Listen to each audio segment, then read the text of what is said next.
Boa noite, good evening, gute Nacht, bonsoir, mon ami. Bom, gente, aqui é o Gustavo Gaia, do canal Papo Conservador, e já fazia um tempo que eu não vinha fazer uma live aqui em casa, né? As lives estavam sendo sempre no estúdio, que fica lá na minha escola, só que hoje, como é quinta-feira, a live é aqui em casa. Lá no estúdio é segunda, quarta e sexta, e domingo. Talvez vai ter que tirar algum desses dias, porque a esposa já está brava, eu tô chegando em casa tarde. Então a gente vai pensar isso aí. Mas aqui em casa serão as terças e quintas e sábados. E hoje eu tenho um convidado mais que especial. Mas antes de falar sobre o nosso convidado, aquele pedido de sempre.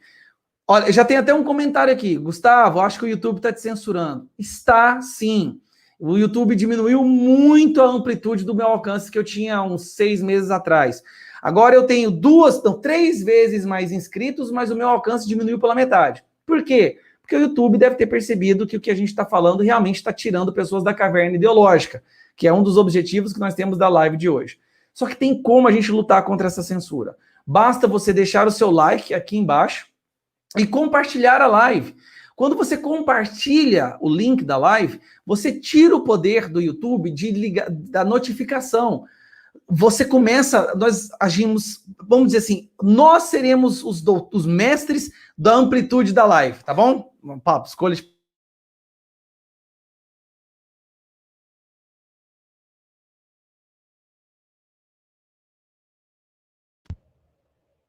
Gente, o que está acontecendo? Vocês estão me ouvindo? Olha, meu negócio, peraí.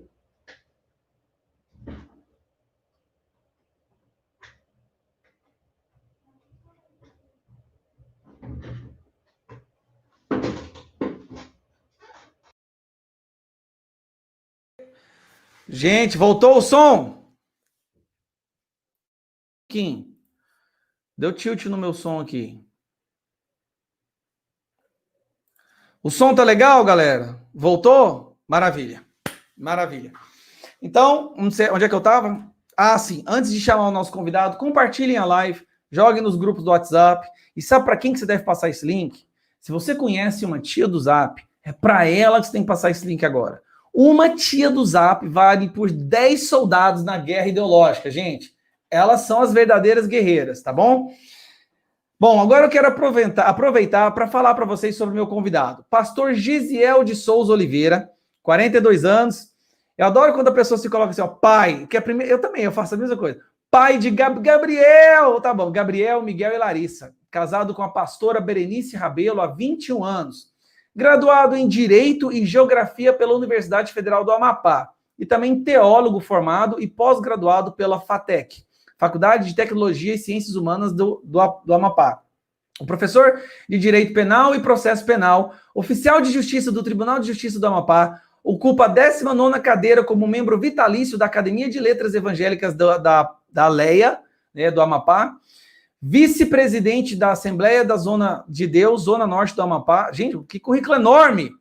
Que tem mais de 30 mil membros, 201 igrejas e cerca de 1.000 obreiros, é fundador e presidente internacional de um movimento conservador cristão criado no último dia 15/8, em Brasília, chamado de APEB, Associação Pró-Evangélica do Brasil e Exterior, que já possui diretórios em 26 estados brasileiros e 9 países e coordena 54 grupos de WhatsApp de lideranças da APEB em vários municípios de todos os estados brasileiros. Tá pouco ou que mais? Está entendendo o nível dos meus convidados aqui desse canal? Aqui é só os top, meu amigo. Aqui não entra qualquer um, não. Aqui é para chegar com os 2 pés no peito. Boa noite, pastor. Tudo jóia? Tá no mudo. Aí, boa noite. Boa noite, Gustavo Gaia. Meu Deus, bastava me chamar só de meu amigo, que para mim já estava de bom tamanho. Eu te admiro há muito tempo, acompanho o teu excelente trabalho, tenho visto aí a importância que você tem desenvolvido por meio desse mecanismo, desse instrumento tão forte que é a internet. Mando meu abraço aqui a todos da equipe do Papo Conservador, desse canal tão importante, um canal verdadeiramente de libertação ideológica que tem surgido. Obrigado, parabéns, pastor, seus elogios significam muito para mim. O seu currículo é impressionante. Não, com um currículo daquele tamanho, você deve ter uns 80 anos de idade. Não é possível que você conseguiu fazer aquilo lá. Quantos anos o senhor tem? 42? Não é possível. E você formou em Geografia na Universidade 42 Federal. anos. Essa parte me chamou a atenção. Sou Essa parte me chamou a atenção. Porque normalmente quem faz Geografia na Universidade Federal, História normalmente, a gente sabe como é que a doutrinação ali é pesada. Foi pesada para o senhor? Demais, demais. Quem sabe o que é fazer o curso de História ou Geografia numa Universidade Federal sabe do que eu estou falando, não é? Nos grupos que eventualmente eles me colocam como professor, acontece duas coisas, né? Ou eles me removem, ou em pouco tempo eu converto metade, entendeu? É uma das duas coisas.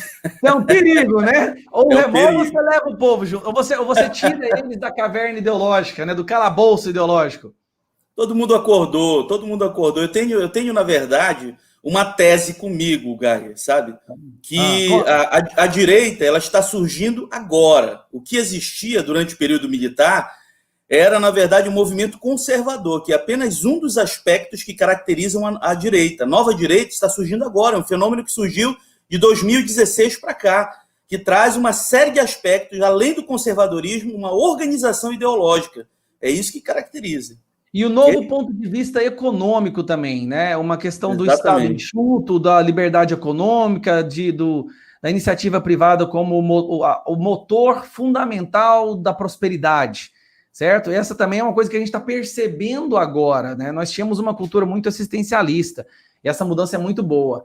E eu acho também que lá naquela época o movimento, a ideologia positivista predominava também. Né? O positivismo, ele se distancia dos valores cristãos, ele é um problema, eu tenho que resolver esse problema. Nós temos esse problema, tem que resolver esse problema. Não via a coisa de um aspecto mais holístico, nunca prestou atenção nos pilares da sociedade, que devem ser sempre resguardados. Isso é uma coisa que a gente está trazendo agora, né, para a mesa, e que a gente percebeu que são os fundamentais. Eu sempre digo, não adianta viver numa sociedade próspera que seja imoral. Eu sempre falo, por exemplo, daquele... É uma ficção, mas ela é muito interessante, do Aldous Huxley, que é o Admirável Mundo Novo. Não sei se você conhece esse livro. Sim. Onde ali não falta nada para ninguém, só que as pessoas não são felizes, não têm família, não têm sentimentos, não há empatia, não há Deus. As pessoas se transformam em zumbis, né? Sempre em busca do prazer. Não falta nada para ninguém. Aquilo, para mim, é a definição do inferno. É o inferno aquilo ali, sabe? Não tem vida, não tem paixão, não tem alma, não tem amor, não tem família. Bom, mas o nosso assunto hoje, né, como o próprio título da live já fala, que é a doutrinação nas escolas e os resultados do método Paulo Freire na educação brasileira. Pastor Gesiel Oliveira, você já deu aula assim, em escolas estaduais? Você tem alguma experiência como professor? Sim. Ministrei aula durante muitos anos, tanto em escolas públicas quanto particulares e cursinhos também. Né, e vi de perto, acompanhei. Eu tenho sempre dito que nós somos sobreviventes, não é? Alguém me disse assim, mas pastor, lá no passado o senhor não levantou bandeira para o Lula? Durante o período de faculdade levantei sim, eu acreditava que era possível, até a verdade vinha à tona, né? E toda aquela mentira cair por terra, né? Mas eu percebia desde o início, eu sei que muita gente está passando por esse alvorecer conservador. Houve um momento em que nós achávamos que esse rio só tinha uma margem, não é? E eu percebia isso, Gustavo. Olha, eu sou um sobrevivente, eu digo porque eu fiz geografia, né, 4 anos e meio, e mais 5 anos de direito na Universidade Federal. Fiz 2 cursos, depois eu fiz mais outro curso de teologia. Tem 3 graduações que eu tenho.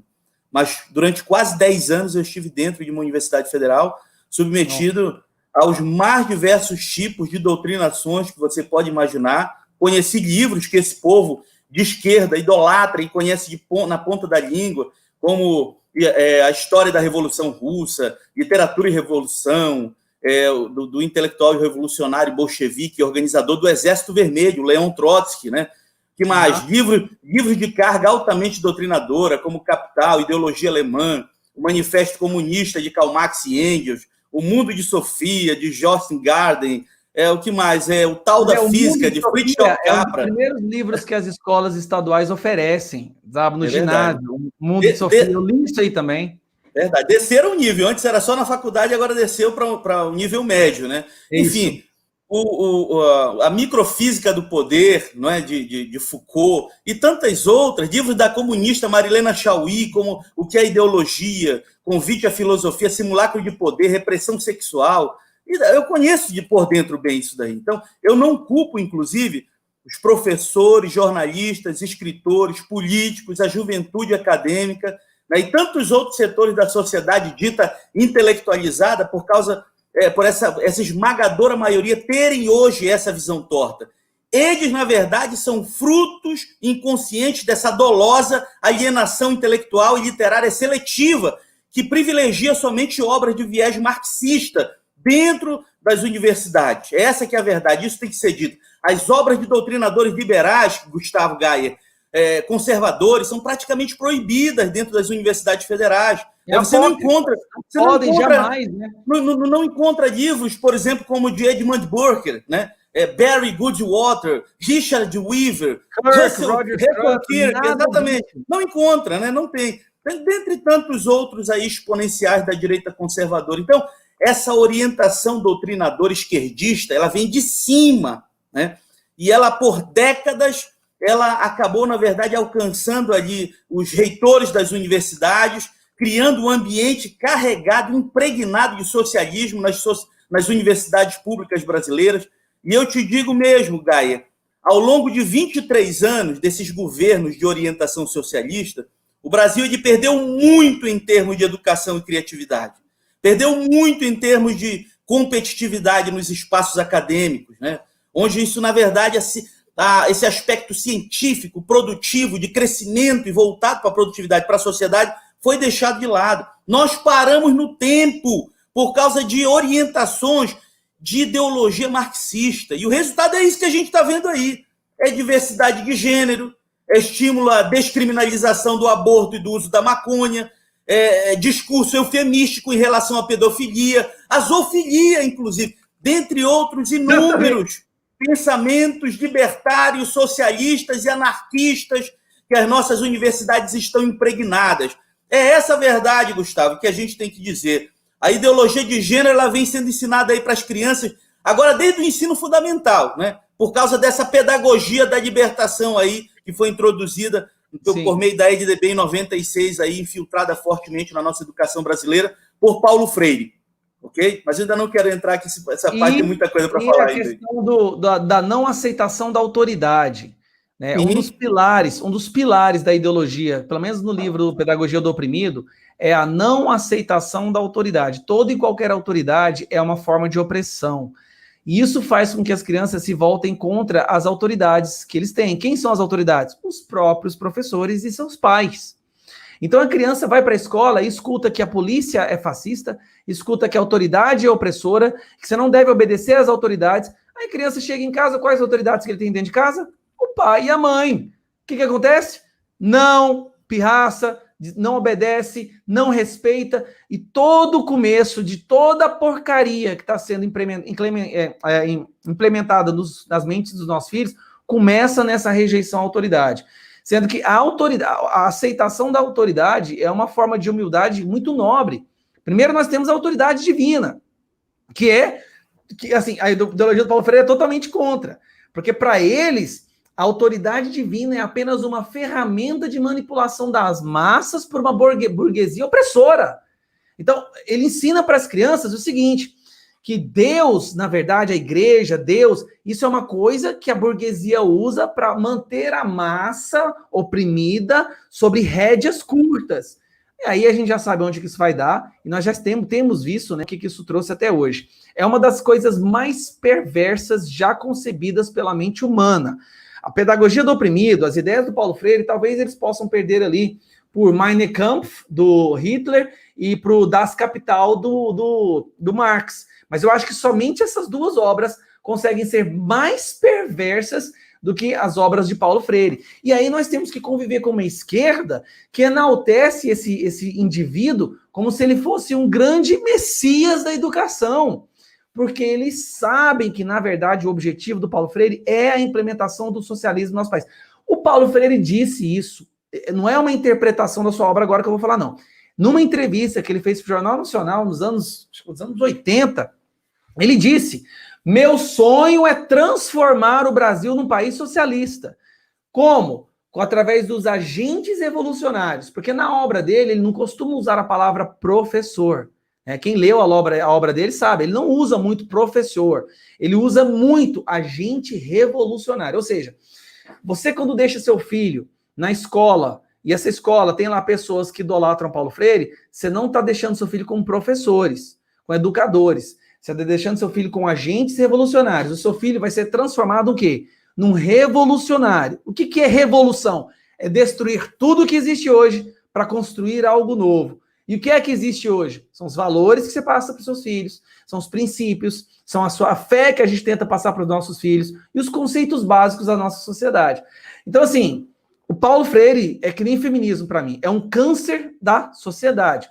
E só fazer mais uma coisa num comentário que você fez que é legal, eu devolvo a palavra para você. Porque esse assunto é um assunto que é muito importante para mim, então eu percebo que eu empolgo. Igual você, eu empolgo e eu começo a falar, sabe? O negócio começa, eu perco o controle. Você não consegue chegar para um peixe, não sabe que ele vive na água. O peixe não sabe que o universo dele é água.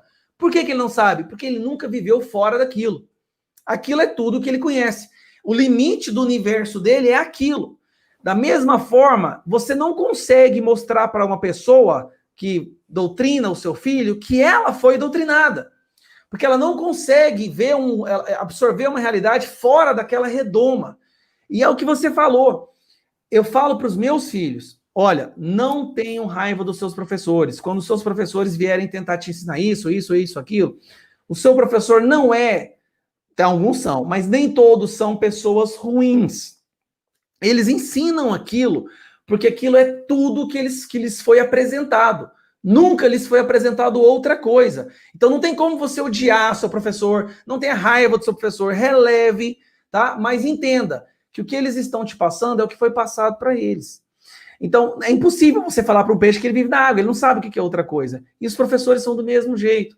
Aí onde é que nós vamos resolver isso? Primeiro, nós temos que entrar nas formações pedagógicas. Isso tem que ser feito.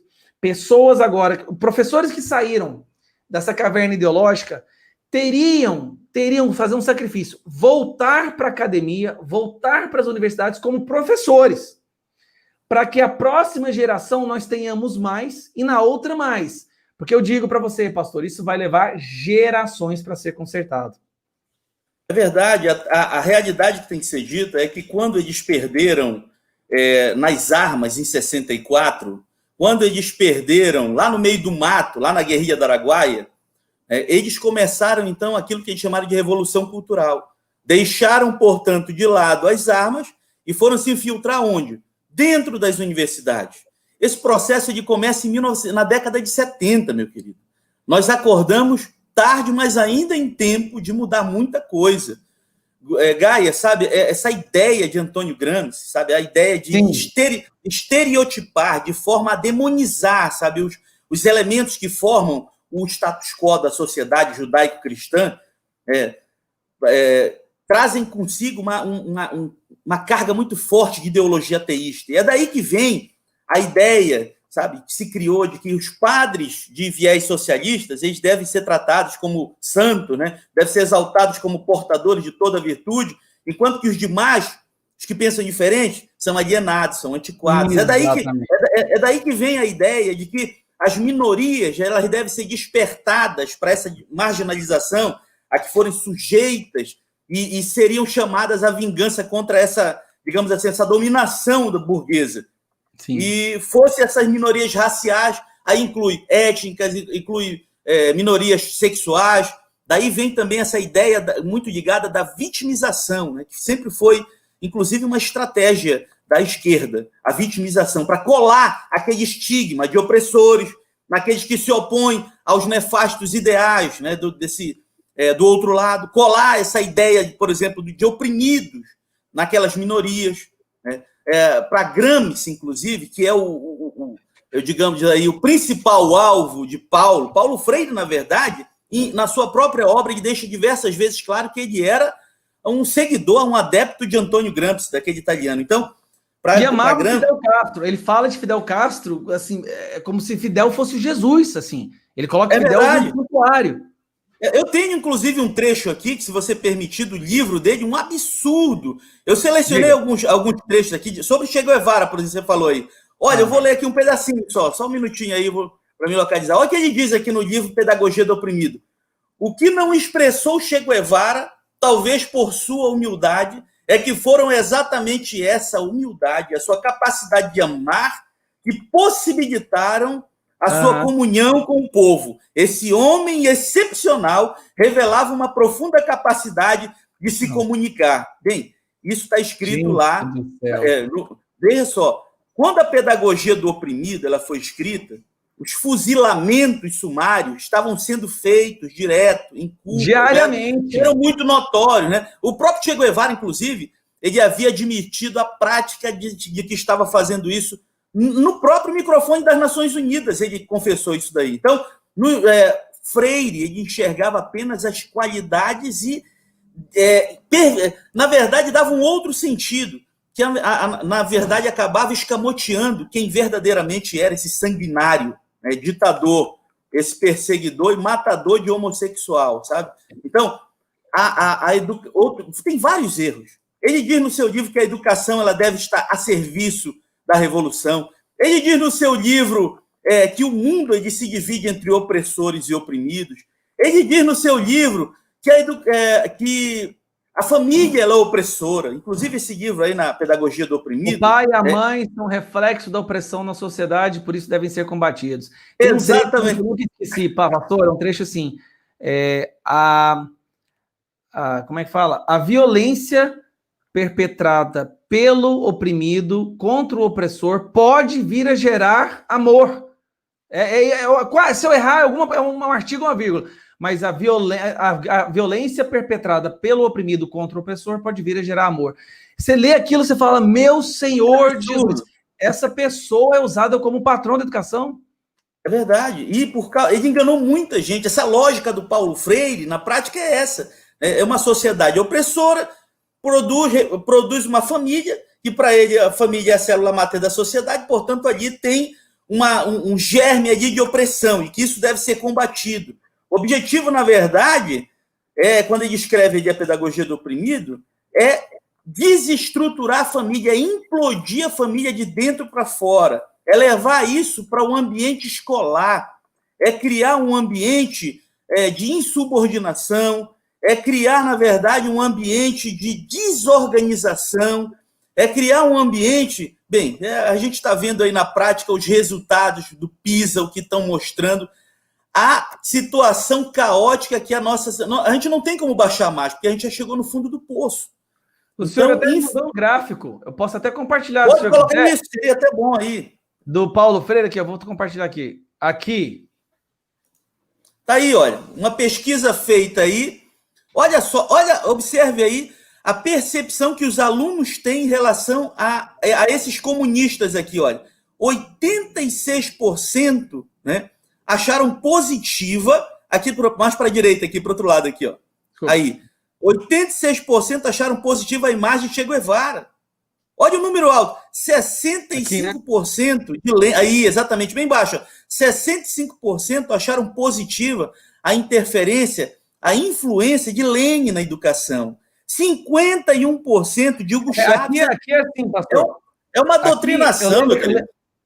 Eu lembro que eu vi isso aqui, é o seguinte, eles perguntaram para os alunos sobre essas personalidades, quando essas personalidades eram citadas em sala de aula, se elas eram citadas sobre um contexto positivo, negativo ou neutro, né? Exatamente isso. Ou seja, se ela estava sendo elogiada, ou se ela estava sendo criticada, ou se estava sendo simplesmente dando um fato histórico. Aqui, o Che Guevara, quando citado, era 86% das vezes elogiado. Salvador, herói, lutou, o cara que matou gente, matou gays, né? E o Lenin matou na casa dos milhões. O Che Guevara matou alguns dezenas de milhares. O Lenin matou milhões e ele é citado de forma positiva. Desculpa aí, pode continuar. Ok, então a ideia, na verdade, de Antônio Gramsci, e, portanto, quando eu falo Antônio Gramsci, os ideais de Paulo Freire estão intimamente ligados a essa personalidade que tinha como objetivo, na verdade, desestruturar por dentro, implodir a educação na prática. A gente vê que o que acontece na prática é que esse livro, a principal obra dele, A Pedagogia do Oprimido, na verdade é um verdadeiro manual de doutrinação marxista, né?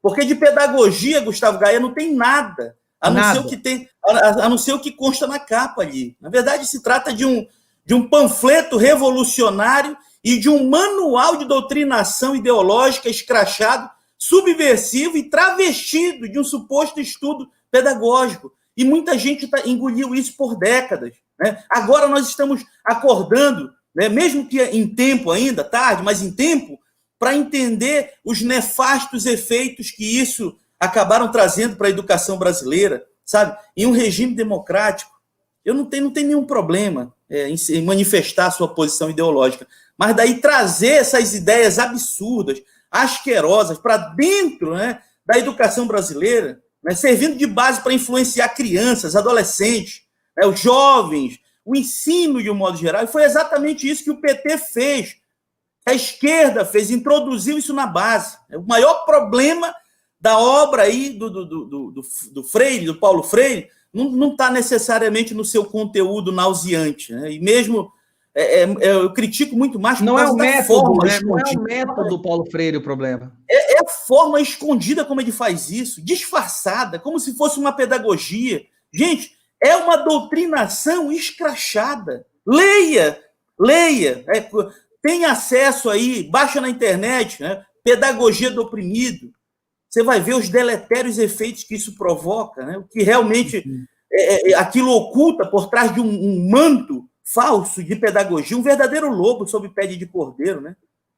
E por conta disso aí é que nós temos visto aí essa situação caótica que chegou à nossa educação no Brasil. Paulo Freire era um adepto da teoria marxista e da sua aplicação na educação, e foi implantando isso por etapas. Essa pedagogia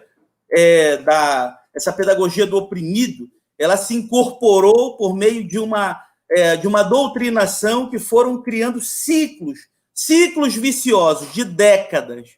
Nós, como o Gustavo Gaia falou há pouco, vai ser difícil realmente mudar isso daí, porque foram décadas de doutrinação.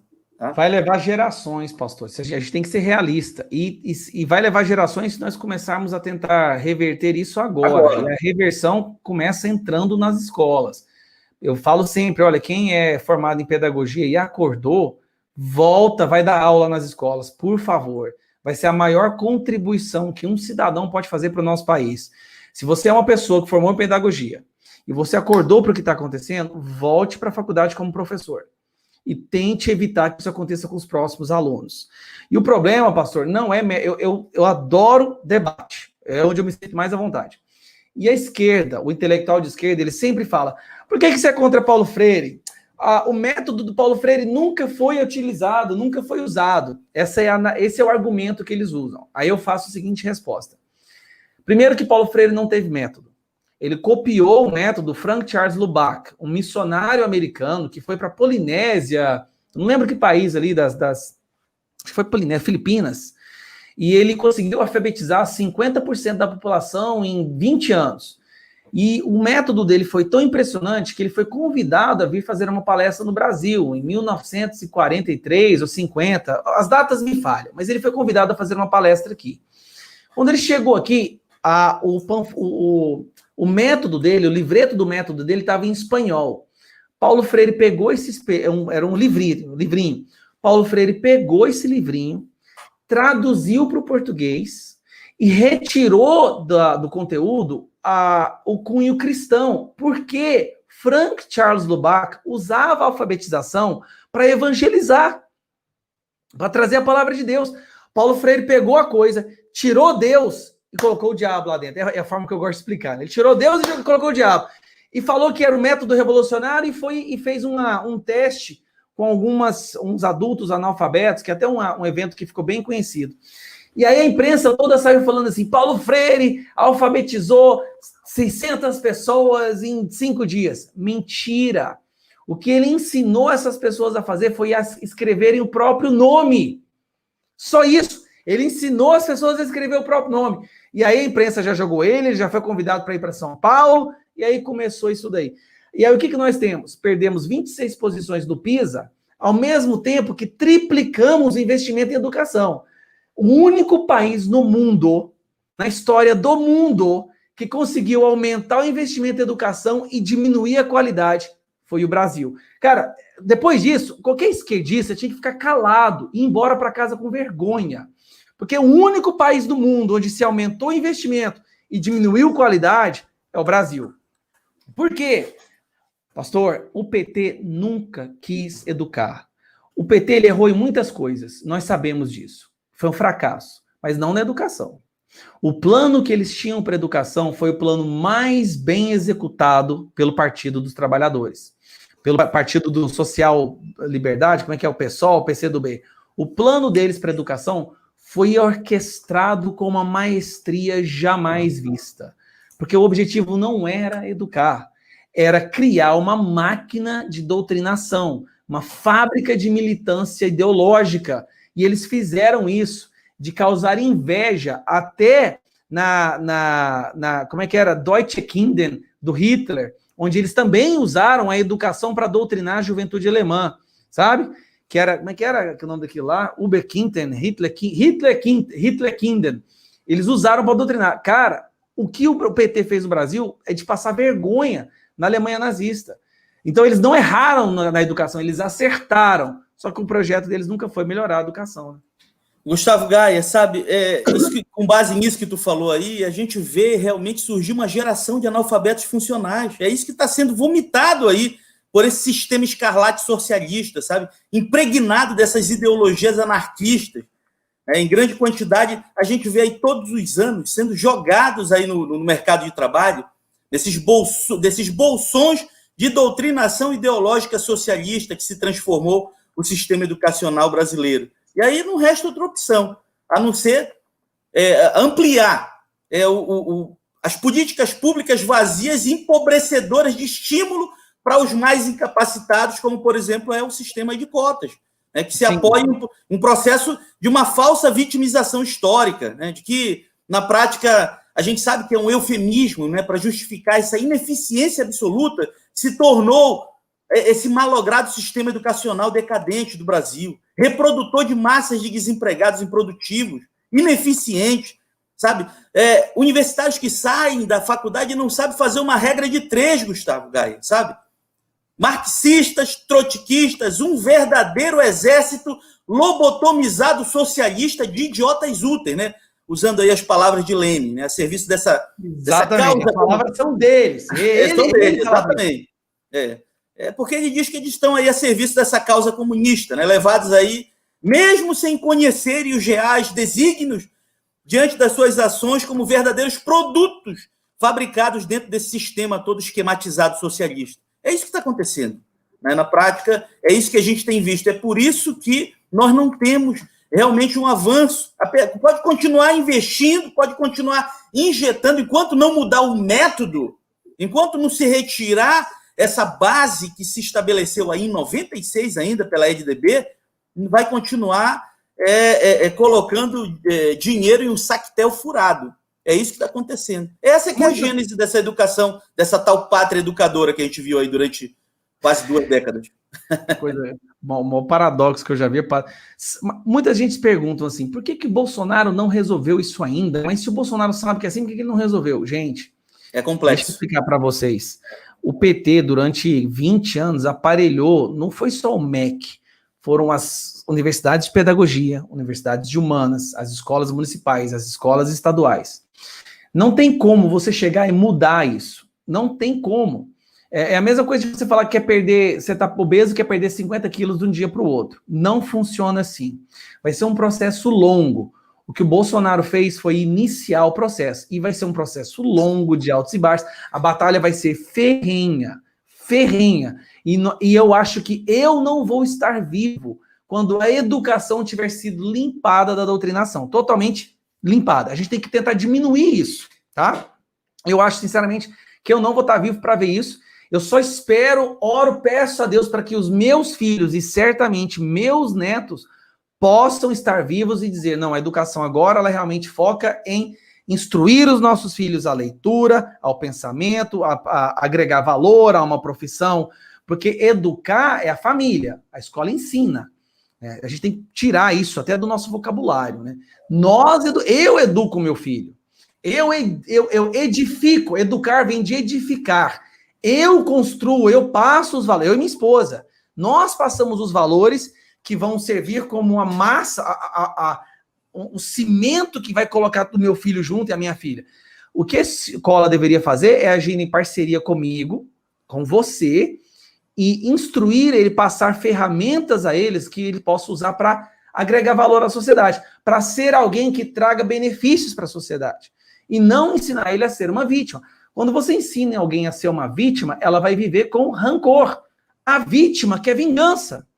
Então, você ensina uma criança de 9 anos que ele é vítima, você é vítima, você é vítima, você é opressor, você é oprimido, o sistema... Porque a criança vai crescer com rancor e com vontade de vingança. E aí que nós temos esses jovens black blocs, antifa, usando drogas, com depressão, que agride professores. E o engraçado, pastor, é que eles criam uns jovens que sempre se voltam contra eles. Porque se você ensina para um jovem durante anos, você é uma vítima, não respeite a autoridade. Sabe o que vai acontecer um dia? Ele vai te ver como autoridade, um opressor, e vai te bater. Professores hoje têm medo de dar aula. O Brasil é o país onde o maior número de professores já foi agredido fisicamente ou verbalmente pelos seus alunos. Por quê? O que diferencia o Brasil do resto do mundo? Paulo Freire. E uma outra consequência, pastor, politicamente correto. Essa onda do politicamente correto é a extensão da ideologia do oprimido na vida adulta, na dinâmica interpessoal. Por quê? O que é o politicamente correto? Não fale nem haja de forma alguma que você possa ofender alguém. A fundação desse tipo de comportamento, desse pensamento, está fundada em não seja um opressor. É isso. Também está no Paulo Freire. Hoje em dia você não pode falar a verdade, porque a verdade oprime.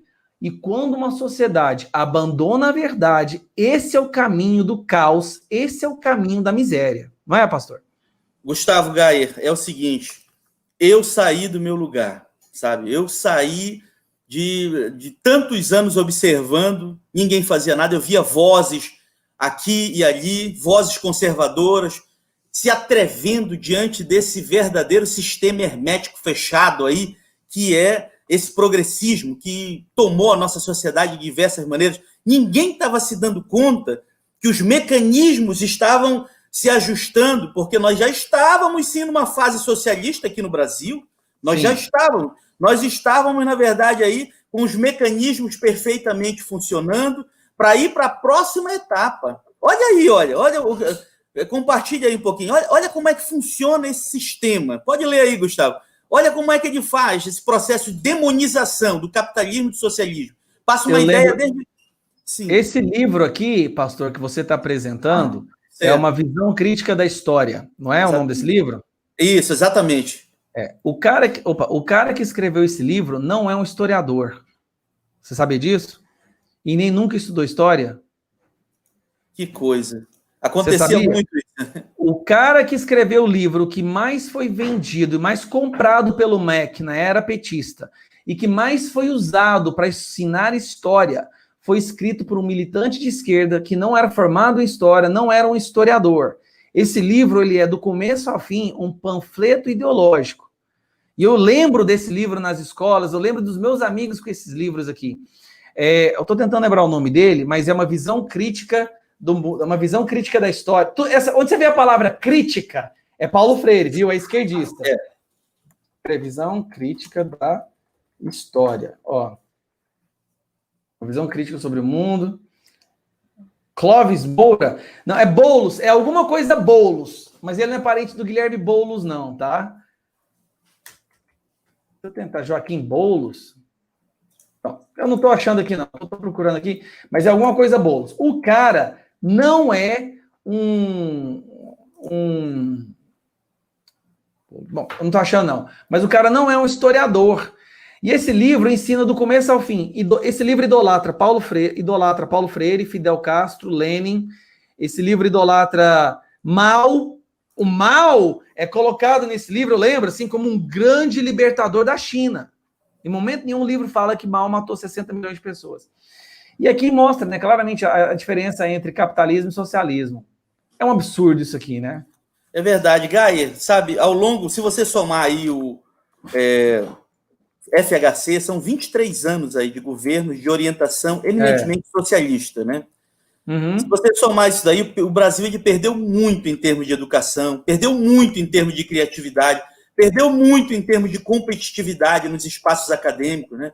Onde, na verdade, isso deveria estar sendo estimulado. Mas nós paramos no tempo por causa de questões ideológicas, marxistas.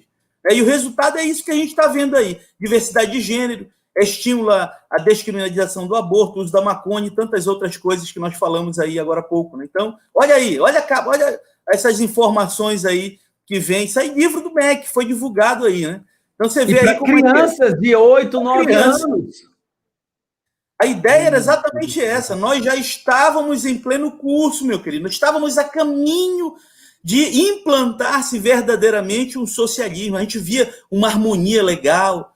Antes agora de 2017, você ouvia falar... Ninguém nem sabia quem era o nome de um ministro do Supremo Tribunal Federal, né? Porque existia uma harmonia muito bonita, né, entre os poderes.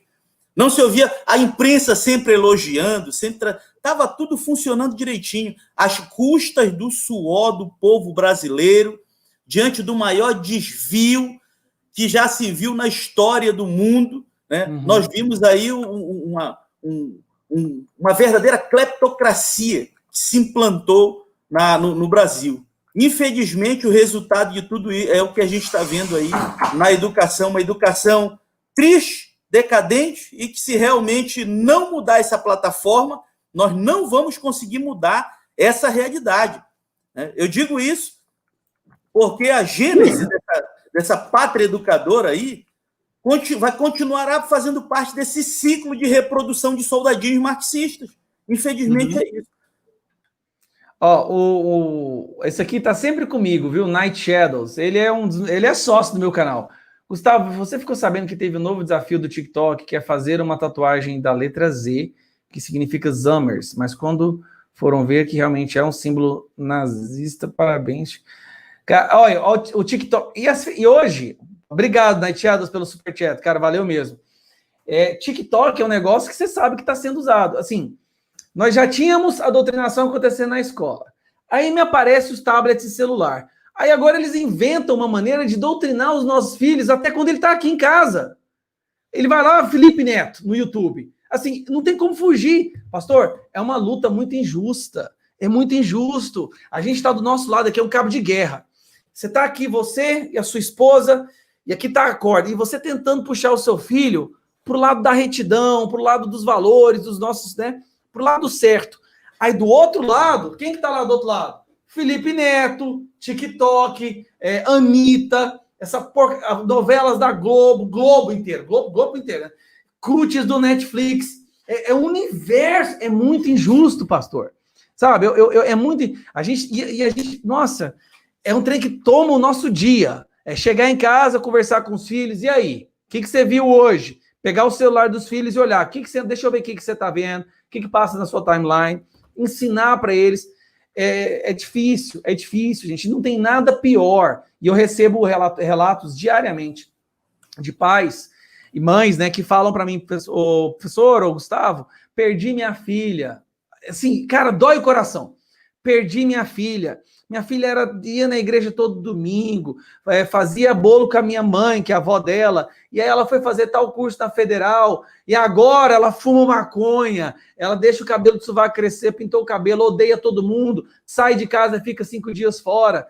Cara, isso para uma mãe, olha, é equivalente à morte de um filho, porque a sensação que eles têm é que eles perderam seus filhos mesmo. Isso tem que acabar, pastor, isso tem que acabar. E esse é o objetivo. O objetivo final, na verdade, é desestruturar uma sociedade. Como é que se faz isso? É mudando a célula máter, é alterando a família, é alterando esse principal sustentáculo que é a família, desestruturando desde cedo. Então, nós estávamos aí em pleno andamento de um processo granicista, que tinha como principal objetivo desestruturar absolutamente a nossa sociedade. Gustavo, eu disse agora há pouco e vou repetir. Eu saí da omissão. Durante muitos anos, quem me conhece sabe disso, eu sou um missionário aqui na Amazônia. Há 22 anos faço missões aqui com tribos indígenas, com regiões ribeirinhas. Temos um trabalho, se você procurar aí no YouTube, procure Pastor Gisele Oliveira, Missões Amazônia, você vai encontrar o tanto de lugares que nós temos alcançado aqui na Amazônia. No entanto, de um tempo para cá, algo começou a nos incomodar. Por causa da nossa omissão, como líderes evangélicos, nós fomos sendo sufocados, enredados com o tempo. E se nós não saíssemos para lutar contra essa onda gigantesca anticristã que está avançando, né, nós iríamos ser engolidos. E aí nós criamos a APEB, agora recente, dia 15 de agosto, em Brasília, com a representação lá de cerca de 30 pastores. Fizemos ali um pastor de cada estado do Brasil, e eu não imaginava que ia tomar uma proporção dessa. Nós já temos 55 diretórios espalhados nos mais distantes lugares do Brasil. Depois o movimento foi para fora do país, nós já estamos em 9 países. O objetivo principal qual é? É juntar o povo cristão para essa visão conservadora, para compreender porque muitas igrejas já estavam sendo alcançadas por essa doutrinação lá dentro. Estava chegando, já tinha chegado nas escolas e agora estava afetando lá dentro nossos obreiros. E eu digo mais, deixa eu te dizer uma coisa. Vou para a Bíblia. Oséias 4:6 diz: o meu povo se perde por falta de conhecimento. Todo mundo fala isso, para culpar o povo, como se fosse culpa do povo. Só que não lê a sequência. A sequência diz assim, Gustavo Gaia: porque tu, ó sacerdote, negastes o conhecimento, e por causa disso eu te rejeitei. Isso tem que ser dito. Porque os pastores aí que estão com medo, mostre a cara, saia da caverna. É o momento. Nós estamos sofrendo ataque de todos os lados, né? Ataques contra a família, ataques contra a igreja, ataques contra cristãos. É uma onda que está surgindo. E por causa disso nós nos levantamos. Se você, de repente, quiser vir somar conosco, procure as nossas redes sociais, Facebook, YouTube, Instagram. Pastor? Deixa eu colocar aqui para todo mundo te seguir. Isso, me ajuda. Fala aí, qual que é as redes sociais? A PEB, Associação Pró-Evangélicos do Brasil e Exterior. Tá? Nós estamos juntando, são vários, nós estamos fazendo posse praticamente todo dia de diretorias. As lideranças evangélicas acordaram, Gustavo Gaia. E você contribuiu para isso, Gaia. Deixa eu falar dentro. Exatamente isso. Associação Pró-Evangélicos do Brasil e Exterior, a PEB. Tem no Facebook, tem no YouTube. Nos ajude aí seguindo. A gente está postando o que está sendo feito em diversos lugares do Brasil, o que está acontecendo. É uma onda conservadora que luta por 4 bandeiras, pela defesa de 4 bandeiras. Defesa da vida, defesa da família, defesa das liberdades e defesa dos princípios cristãos, tá? Não se engane. Esse movimento tem como base Karl Marx, um satanista. Procure depois no YouTube, Oilamen, a sua obra satanista. Marx escreveu uma obra satanista, em que lá ele mostra declaradamente o seu ódio contra Deus. E ele manifesta que isso faz parte de uma estrutura, um objetivo, uma estratagema que ele utiliza principalmente para atacar a igreja, para acabar com essa ideia de Deus, ok? Como ele chama. Então, meus queridos, é o momento de acordar. Ele fala no livro dele que para se alcançar a sociedade utópica que ele deseja, tem que se destruir Deus. Deus não pode existir. A fé, né? A fé é o ópio do povo. E muita gente acreditou nisso. Onde nós erramos, hein, pastor? Nós não, as gerações passadas. As gerações passadas erraram e agora está nos nossos ombros. E de você aqui que nos acompanha, você que segue o pastor ou acompanha o canal Papo Conservador, não adianta só seguir canais de YouTube. Não adianta só ficar segurando o seu celular aí agora, deitado na sua cama, no seu sofá, sentindo indignação. Não adianta. Tem que partir para a luta. Tem que partir para a guerra mesmo. Tem que convencer, tem que conversar, tem que compartilhar. Tem que apoiar as pessoas que estão nessa luta, porque esse povo apanha muito. Assim, vocês não fazem ideia. A força que o outro lado tem é muito maior ainda que a nossa hoje, porque eles são donos dos meios de comunicação, eles se apropriaram da educação, das entidades de classe, dos sindicatos, da máquina pública, e eles vêm com essa... A máquina de destruição deles é muito pesada. Mas quando vocês apoiam, não é, pastor? Quando a gente sente o apoio do povo, que também está sofrendo, isso nos mobiliza, isso nos dá força. Então, você que está aí, entende a situação, você é hoje um guerreiro. Não tem como você assistir mais da arquibancada, não. Se você entende a guerra que está acontecendo, que não é política, é literalmente a luz contra as trevas, o bem contra o mal. Se você entende, é sua obrigação de também participar. Obrigação, pelas próximas gerações, né? Aí, Gustavo, eu queria fazer um resumo bem rápido, em 2 minutos, para quem não conhece quem foi Karl Marx e para quem não aprendeu isso na faculdade, eu quero só em 2 minutos te falar quem foi Karl Marx. Karl Marx foi um sociólogo e filósofo alemão, né, que quase metade da sua vida ele foi desempregado, um preguiçoso, um ébrio, inclusive um caloteiro, porque ele foi despejado inúmeras vezes das casas que ele alugava, sempre que ele não pagava o aluguel. Né? Odiava trabalhar. Odiava trabalhar. Daí que vem, né? Ele sempre foi sustentado pela sua esposa. Procure depois no YouTube, né? Você vai encontrar algo sobre ela. Jane von Westphalen, né? É uma mulher, inclusive, descrita, viu, Gaia? Na história como uma mulher trabalhadora, alta, bonita, distinta, inteligente, né? Mas que, infelizmente, casou com esse vagabundo que criou essas teorias contra o trabalho, contra o capitalismo, contra a igreja, contra a religião, contra a família, contra a ordem social e a base principiológica judaico-cristã, um cidadão que acordava todo dia perto do meio-dia, né? E quando a sua esposa veio a ficar desempregada, você tem que saber disso, está lá na...